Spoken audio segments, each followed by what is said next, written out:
This week we spend some time off Argo and we travel out to Oosterbeek and visit the Airborne Museum and the Commonwealth War Graves. We got underway early from Argo, up and about, and off and caught the local bus. Took us into town past the amazing town gate, one of the original town gates, and also their very impressive cathedral. In just a few minutes, about 15 minutes, we were out at Oosterbeek and at the site of the Airborne Museum. It's set in Villa Hartenstein, which is an old historic house, was once a hotel. The museum's open from 10 a.m. till 5 p.m. most days. We paid €16 each to get in, but it's also free if you've got a museum card. You can book online on their website, or you can also buy tickets at the door.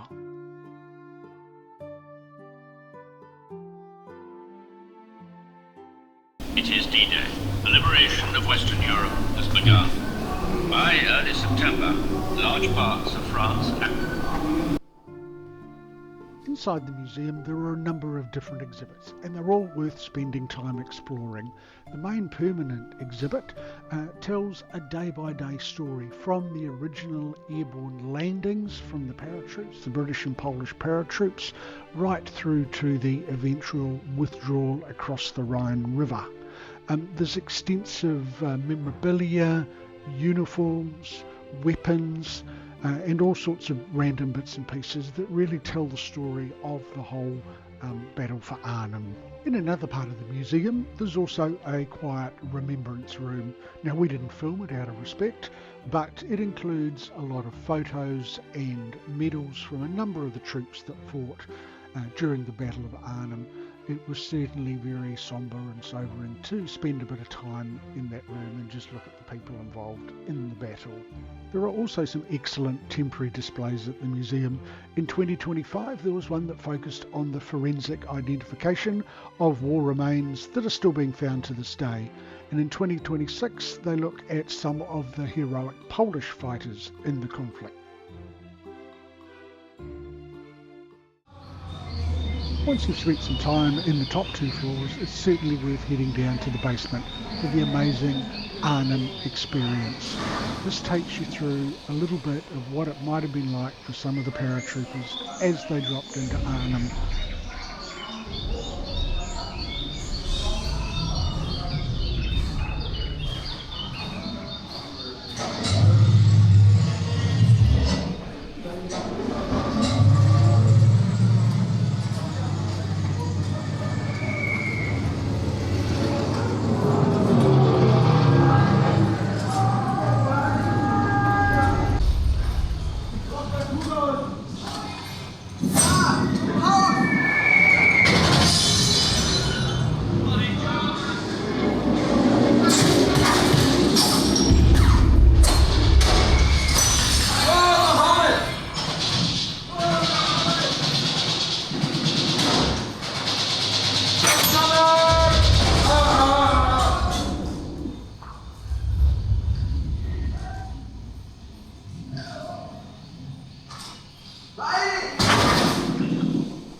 After we'd spent several hours inside taking in all the exhibits, it was a little strange to come outside into such a bright and sunny scene. There's a little cafe and beautiful leafy park-like grounds. As we wandered, it was surreal to think how fiercely this area had been contested just over 80 years ago. September 1944. As Allied forces swept across Europe, General Bernard Montgomery devised Operation Market Garden. The audacious plan sees a narrow ribbon of bridges through the Netherlands, opening the gateway into Nazi Germany and ending the war by Christmas. The first phase, Operation Market, saw the largest airborne assault in history. Thousands of paratroopers dropped behind enemy lines. For For the British 1st Airborne Division, the objective was the furthest and the most critical, the Arnhem Road Bridge.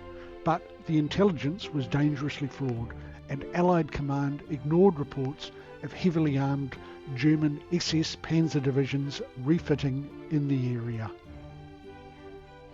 Landing miles from their objective, the British Red Devils faced fierce, unexpected resistance.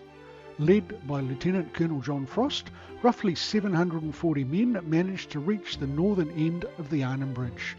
They expected to hold for just 2 days before reinforcements arrived. They held out for 4, battling tanks, artillery and snipers in the ruin, all whilst the ground forces of Operation Garden stalled. Other British and Polish forces landed 10 kilometres away near Villa Hartenstein, and while they held a good perimeter around the villa, they couldn't break out and link up with Frost's men in town. Cut off, out of ammunition and taking devastating casualties, the trapped paratroopers in town were eventually overwhelmed. Meanwhile, the remaining British and Polish forces were pushed into a shrinking pocket in Oosterbeek. Amid relentless shelling, they endured a harrowing, desperate defence. On the night of September 25, under artillery fire and the cover of darkness, the survivors slipped from Villa Hartenstein across the Rhine to retreat. Operation Market Garden had failed, and Arnhem became known as a glorious but tragic bridge too far. Nestled quietly in the woodlands, just 2 kilometres from the villa, lies the Arnhem Oosterbeek War Cemetery. This tranquil, sacred ground serves as the final resting place for over 1,750 Allied troops who fought and fell during Operation Market Garden and later fighting in the area. Among them are 1,684 Commonwealth servicemen, including British, Canadian, Australian and 5 New Zealand troops. Alongside them lie nearly 80 Polish soldiers who also fought valiantly. Tragically, 243 of these graves remain unidentified, marked with the poignant words, "A soldier known only unto God."